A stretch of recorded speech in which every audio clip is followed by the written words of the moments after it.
A common request we get here at MuseGrid is needing the ability to add code snippets, primarily third-party snippets, things like Google Analytics or a Facebook Pixel or maybe some marketing software that you're using that's tracking site usage and things along those lines that need to be installed in either the head section of your web page, the opening body section, or the closing body section of your web page.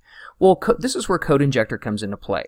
What we've done is we've created a widget that will allow you to add as many code injectors to the site as you want.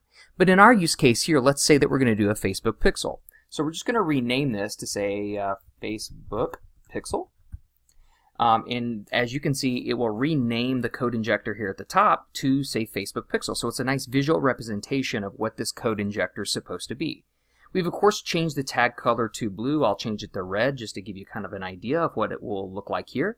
And then lastly is we have three various block sections that you can install code into. In our particular use case, the Facebook Pixels to be installed into the head section of our web page. So what I'm going to do is just expand down the head section, and you'll see that there are 4 code blocks that we can use.